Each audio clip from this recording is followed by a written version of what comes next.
I heard it's World Chocolate Day today, and I honestly don't have much recipes with chocolate. I should make some, right? Oh wait, my shoelaces. Oh my God, what is this? Chocolate cake with mousse and blackberries? My goodness, I think we're doing this today.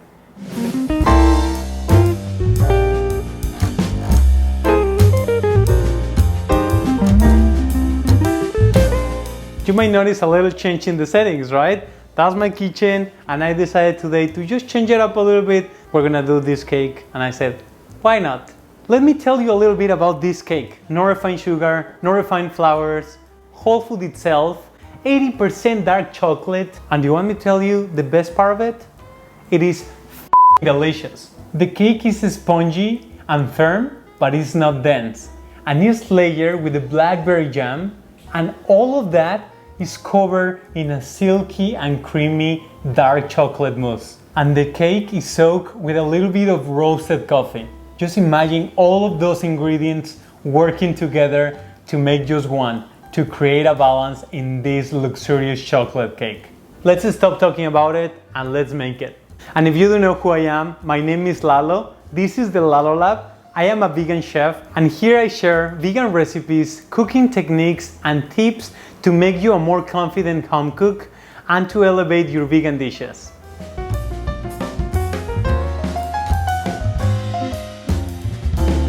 Now let's kick off with the sauce. This is what is going to take longer, and remember what I always tell you, we want to do the things that take longer first, so you are organized. It's not just cooking for cooking. I'm teaching you how you're going to be more efficient in the kitchen, even if it's a cake or if it's something savory or if it's a quick salad. You just want to make the most out of your time, have fun, and make it extra delicious. So that's what we're gonna do. We're gonna use tofu.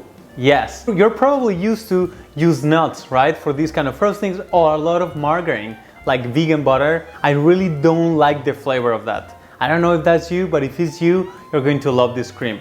With this tofu, you're not sacrificing flavor or texture. This is silken tofu, just blended. I just opened the package and then I just blended it until it became liquid, like this. You're gonna see that it's a little bit gooey. That's okay, don't worry about it. This is going to change in a bit. A little bit of water. We're gonna sweeten this with maple syrup, this deliciousness. And it's not too much.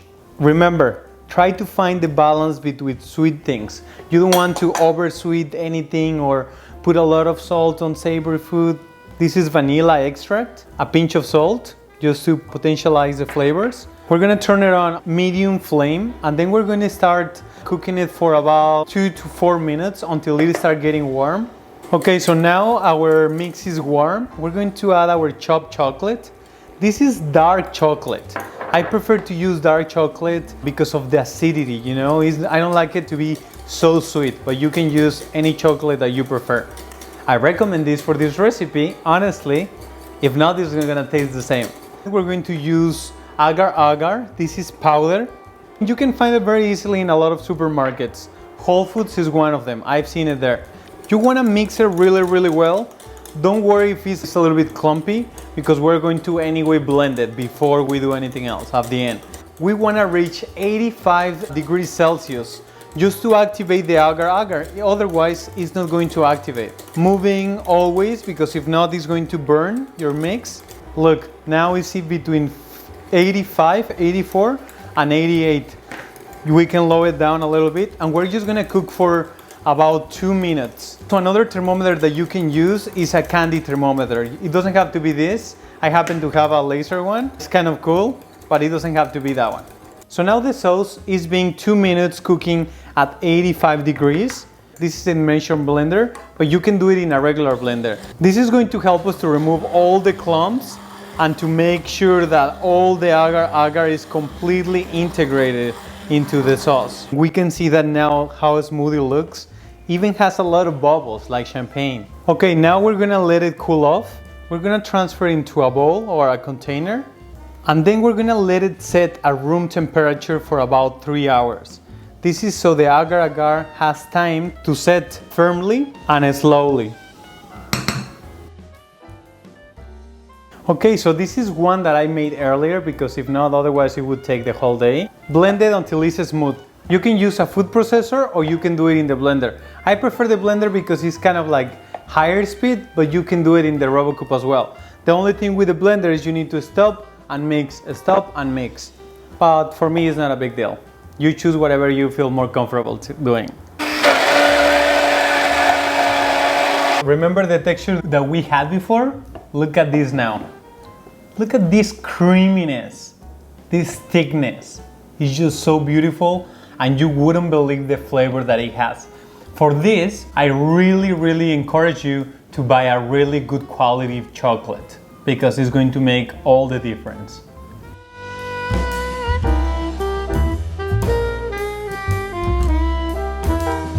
How is this different from other vegan chocolate sponge? It is firm, it doesn't sink in like a lot of vegan chocolate cakes. Like you have made one, and I certainly did because on my tests, several times they were sinking in and I was like getting frustrated. I was like, my goodness, I need to get this done until I got it. And I'm just telling you, it is so beautiful when you let it cool and then you just open it right in the middle. You can see how moist the cake it is. It has these little holes, it's spongy, it's cakey, it's just beautiful. This cake is a spelt and almond chocolate cake, so it's 100% whole foods, just so you know. Here we have a spelt and almond flour that has been previously sifted really well. We're gonna add a pinch of salt, the coconut sugar. The coconut sugar was also sifted. This is what is going to add the sweetness. Then add the cacao powder. We're gonna mix well until it becomes only one mix of flours. As a stabilizer for this chocolate cake, we're gonna use xanthan gum. Xanthan gum, if you didn't know, is a bacteria that is obtained through fermentation. And what xanthan gum does, in this case for our cake, is to hold the water because we want to create a little bit more density in the cake, but and structure. That's one of the reasons that our cake is not going to sink in. We're gonna finish our dry ingredients with baking powder and baking soda. We're gonna mix it all. We're gonna set aside.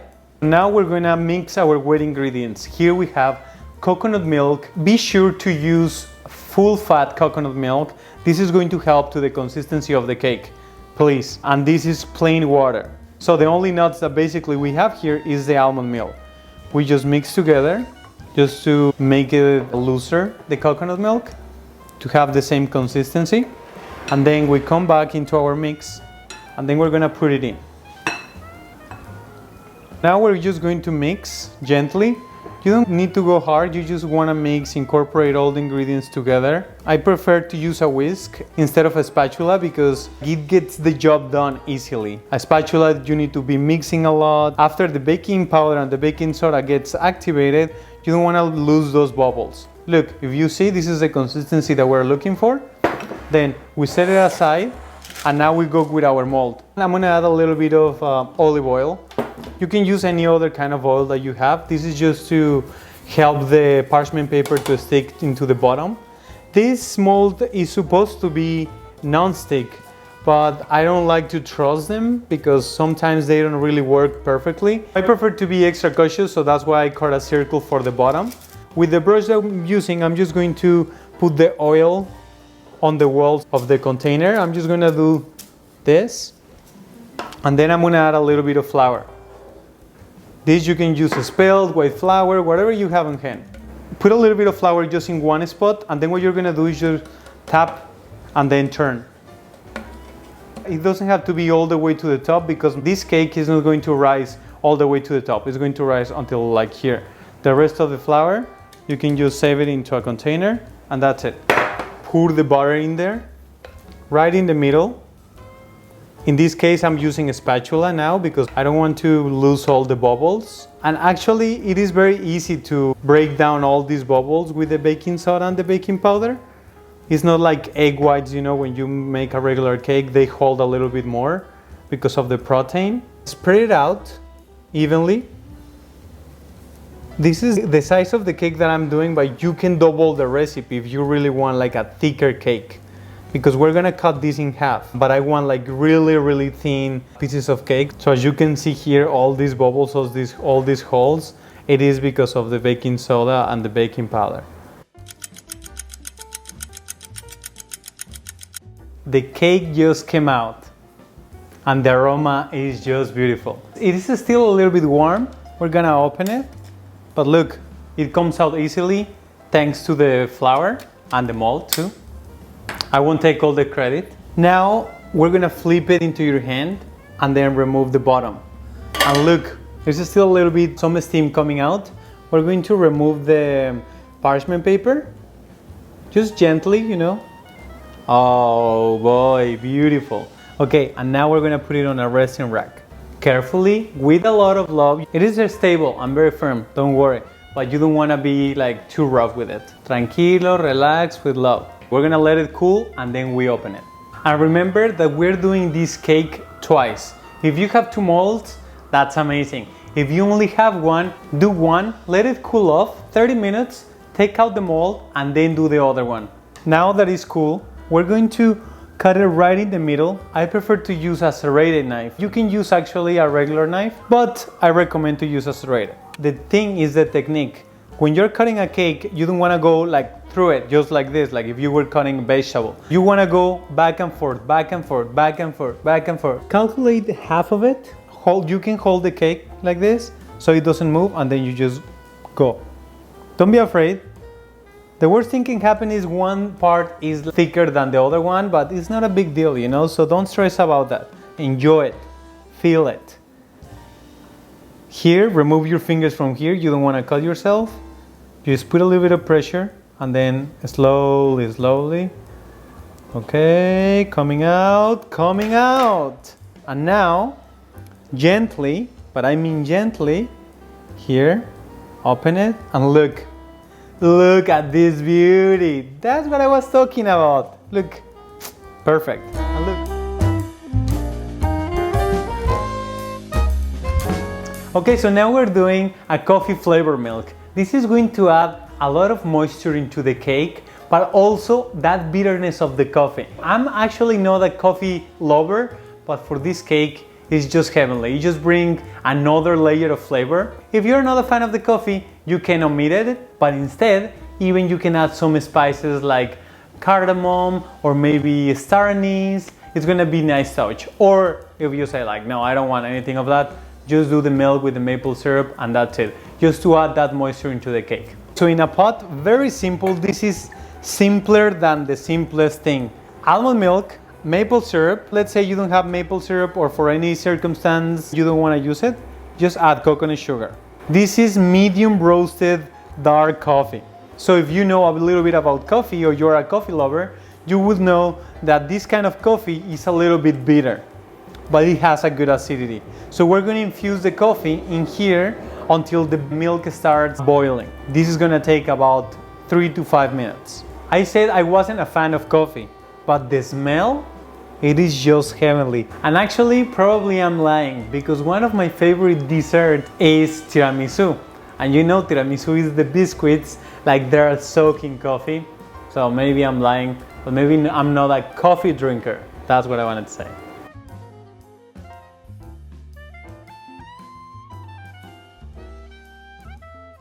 Let's soak now these beautiful sponges. So we're gonna grab a little bit of the milk and then we're gonna put it around in the cake just one time. You don't wanna overdo it because otherwise this is going to get too messy and very, very soft. Even though this cake would hold a little bit more. So just a few spoons, I would say like 2 to 3 tablespoons per side of the cake. Just try to make it evenly, like go to the edges, go to the center. So now we go to the center. And here you can see that the cake is telling you where it already is absorbing.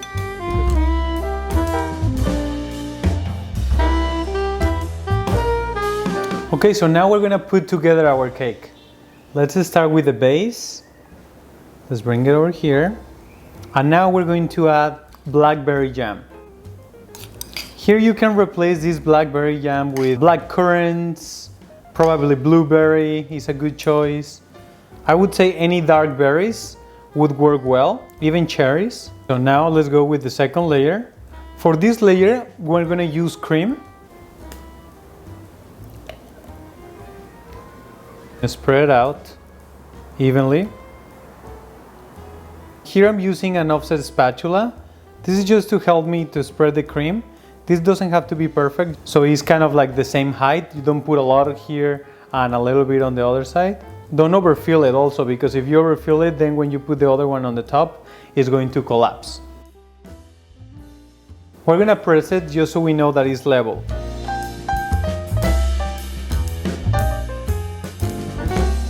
So the last layer, we want to put it like facing up so you have a smoother texture. Hold it from one side and start spreading it out. First with the spatula. When you're gonna see, you know, how is coming along. You want the same thickness of the cream. In case you don't have an offset, you can use one of these spatulas. But now let's go with the offset. And you're gonna do from this side to this side, clean it. Then from this side to this side, clean it. You can rotate your cake, clean it. And here you're gonna realize, like for example, here it needs a little bit more cream if I want it at the level of this side. So just add a little bit more here.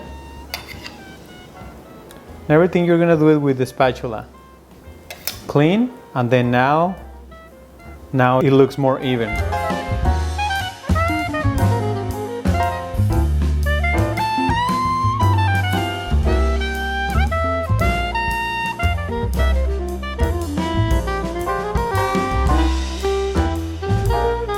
Okay, so now that we just did one layer, now we're gonna add a little bit more cream on the top, and then we're gonna start doing the design that we want. This is like something rustic that we're going to do, so just spread it out. Then with your spatula, you're kind of like going to do these little pikes, just kind of like rustic. And we're doing this kind of design with this cream because this cream is not like a frosting consistency, it's more like a cream mousse. So that's why you wanna make the most out of this texture with like a more rustic design. And now let's finish it up with some beautiful and delicious blackberries. So we're just gonna leave them falling down here on top of the cake.